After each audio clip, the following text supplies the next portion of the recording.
good afternoon, Maverick traders. It's Joe with you here. It's the 23rd of May. It is a Tuesday. Let's get into a market roundup. Now, overall, folks, the markets did move lower today, but I can't think of it any more than just a pullback after a very exciting move we saw mid to late last week.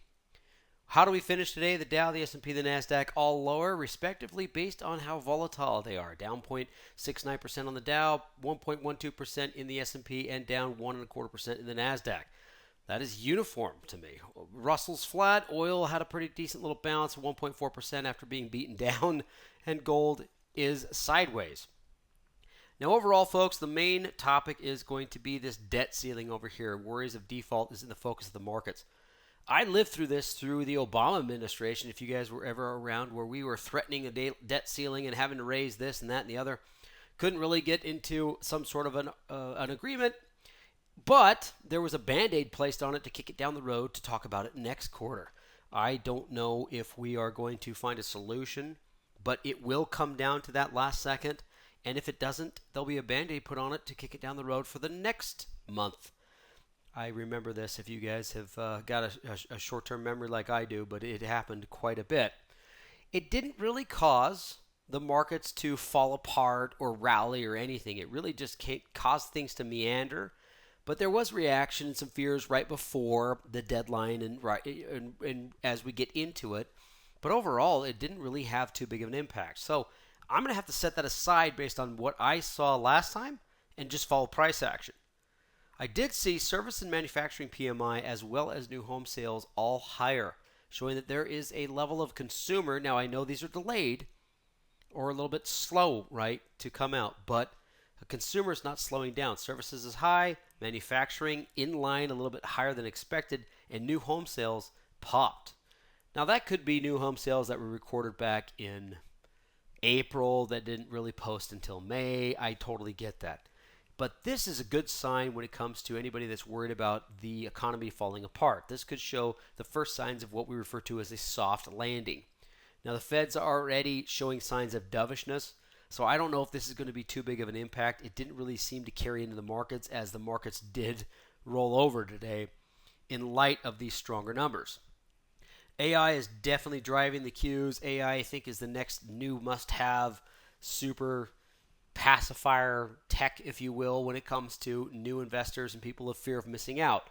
Hey, I missed out on the stay-at-home darlings, and I missed out on GameStop, and I missed out on AMC, but guess what? I don't want to miss out on the next Bitcoin, and it's going to be AI. That's my 2 cents on it. Regardless of what I think, it is definitely a huge driving factor, and we are seeing some big moves in some of the larger tech names and some of the smaller ones that even just breathe those 2 letters, AI. Keep that in mind and don't think of anything past shorter term. After all is said and done, folks, we have to break down the charts. So the first thing I see in the SPY is a beautiful ascending triangle breakout last week. Corey makes mention of this a lot, which is the cup and handle, which I agree with 100%. It's right there, folks, and this is that beautiful breakout. He made mention of this even yesterday, I believe. As it's going to break out, we could get a blow off top, an explosion to the upside, and then we might get a subsequent move to the downside. And if we get continued weakness, we could see bearish movement. It didn't quite blow off, meaning it didn't really get the volume participation to the move to the upside, and it's actually kind of retesting and floated right back to support levels. It has not broken any sort of trend. This is still in the same cup and handle trend. I just want to make sure that it's going to subside here, go sideways, and maybe start to climb higher. It's going to be a cup and handle for sure, but it's going to be a different one that we expect. Most of the time, these really kind of shoot up, they blow off, and then they fall apart, or it is indeed an overall longer-term trend-changing move. I don't know which one it is. It's too early to tell, but it's still right at that support level. Moving to the Qs, this one is just so optimistic. It's fun to see. So the 320 mark with this high base, if I go all the way back to February's high, almost coincides with a little bit of this pivot that it had here at the end of April. But it is a high tight base, and it's just slid higher, a little bit of a euphoric push to the upside. This could actually pull all the way back down almost to that 320 level. or the 50-day moving average, either one, 325, 320, and still be in a very, very strong bull trend. So we've got a couple of different things to look at. Now the Dow, on the other hand, doesn't look too strong. I just have to play the chart, and it's very difficult to do if you have to sit through these volatile moves. Anybody that's been bullish the Qs is super happy until yesterday, or excuse me, today. And anybody that's been very bearish the diamonds is been upset until today. They're very happy. You just got to follow what the markets give. It's price action. Don't worry about all the other noise. Moving to the heat map, across the board, pullback, bearish day. There are some outliers. Take a look at energy. You got ExxonMobil, Chevron, you got Home Depot, Pfizer. So they're due for some sort of a bounce. But overall, it's pretty much bearish. So where does that put me? Well, I base everything off the SPY. I love the cup and handle. I still believe in it. I think it's still there. But since we got a little bit of a pullback and some bearishness when it comes to this debt ceiling worry, so we'll see what happens in the short term here. Now we're at the, or excuse me, that should not say at. Sorry, folks. That should say above the 20-day moving average right there. So it should say above. Well, above the 50-day and the 20-50 slope is all positive. I like this. I like this. I love this breakout, and this is absolute retest.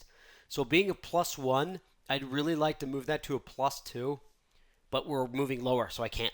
Price action is moving towards the moving average, so my top-down approach says I can't. Monthly is the exact same. Monthly outlook, I love the ascending triangle pattern. I love the fact that we are still in this area. We've popped up. We're pulling back. Once this shows a pivot to the like a bull pullback and confirms to the upside, these will immediately move to a +2 on both aspects, and I'm looking to buy whatever I can moving higher. Of course, folks, I'm going to lean towards what? The tech sector. Maybe even AI? All right. Okay, now I'm just being silly. All right, so let's get into potential trades based on what I see in a day or a market roundup. Guess what? Not a lot of bulls out there. Why is that? Well, we had a bear day 2 days in a row. PENW, great. I'll get to that in a second. Rio, ABBV, Corey nailed that one, by the way, folks. I just wanted to carry it forward. Win, also great bear setup from yesterday's end of day. PM and Intel still looking good on the bear side. Not a lot on the neutral that I like anymore unless you guys are playing something wider, some sort of a condor spread or longer-term calendar spread trade. PENW, I like this. Now, PENW, I'll just go ahead and show you what I looked at. It did have earnings. It's up over 4% right now after market. But I did like this beautiful bull pullback after resistance. But it did seem to retest a consolidation area that it set after this gap it had in February. So it does look a little bit more pessimistic. I don't like where the moving averages are. This stock is trading right about here, 197, I want to say, which is great because I like to make trades on stocks that have earnings that are past their earnings to play some potential moves to the upside. So I'm going to be patient, let the volatility calm itself down, and if this thing can show that it's going to break above that 200 mark, I'm all about it. I'm all about a diagonal spread there, or maybe the targeted butterfly. You can snap some Fibos on this for extension, but I do like it. Good news, good results, good price action. If it gets above a resistance level, all of a sudden we have these huge favor. We have a lot of things in our favor, and so this is something that I might want to get bullish in past that. Not today, not tonight, not right now, but let's see what it does over the next day or so. So, PENW. Now, sideways, it's out. I don't know anything sideways unless you're doing slightly bull or slightly bear. Here's some bears when it comes to the trades we talked about over the last couple of days from our classes, of course, within Wednesday class. And like I say, I got to give it to Corey. He's got a couple good trades out there. Descending triangle pattern here at Rio Tinto. It's in the correct sector. Basic materials not doing very well. We've talked about this a few weeks in a row. Here now, it's a gap down. It is now showing a trigger. I kept this zoomed out because this is my target. That's right, guys. I'm looking at November of last year as a target, somewhere above the 58, just above that 58 level. Now, 58 to 60 is only $2, but you can slow play this thing diagonally and just kind of sell all you want. It's just a really good stock, and it's been great for a while. Now, this does gap. It is from the UK, so it is sponsored on the Dow, And so it will gap or price adjust based on when the FTSE closes and opens. Don't let that bother you. This is a slow play, guys. Do not try to day trade these. Just put it on the diagonal spread, choose an expiration cycle, let it go. ABBV is one that I just couldn't let go because it was really well talked about and, boy, pretty much nailed. Nice candlestick pattern right here after a very anemic bear rally to a resistance level. And this is exactly what you dream of as a trader. Not saying it's going to continue all the way down to 130 or anything, but boy, anything sort of sideways to down, you know this has these dark red candles. This does like to fall when it falls. So if this is one of those falling points, let's see if we can't take advantage of it. You want to be a little bit more risk adverse. Wait for this thing to break below the 42 mark.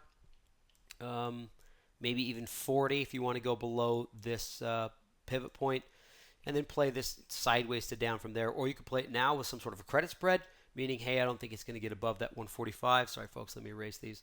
Somewhere around that resistance there at 145. Make sure that it stay below that, maybe where it's at or lower to 140. A couple of ways to play it, but it is definitely out of favor and showing some strength in the bear side. Intel, this stock has been back and forth on my Wednesday class quite a bit. Still looks beautiful. We had a symmetrical or descending triangle pattern. We talked about it moving here. I think we talked about it as a rollover up at this point. And here we have a beautiful crossover. 50 over 20 comes back, touches that 50-day moving average. It's on its way back down.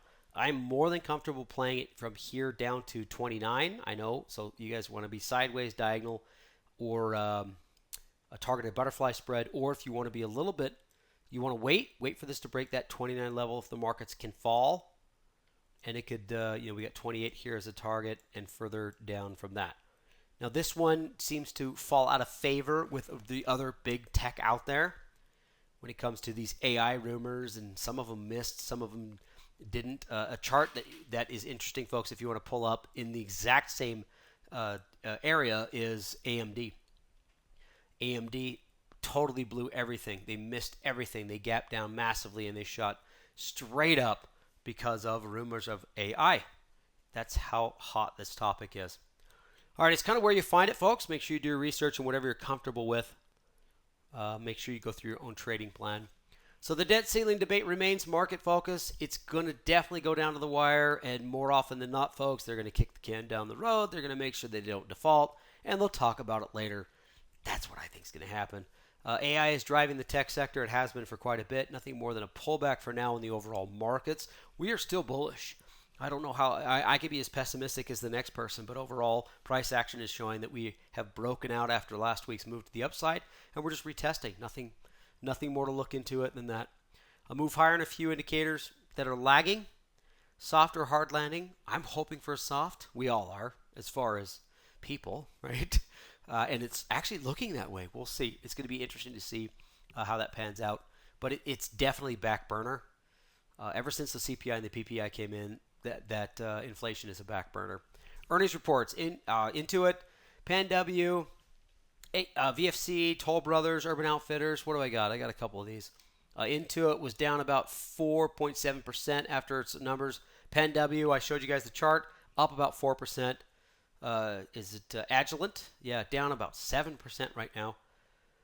Urban Outfitters up about 7.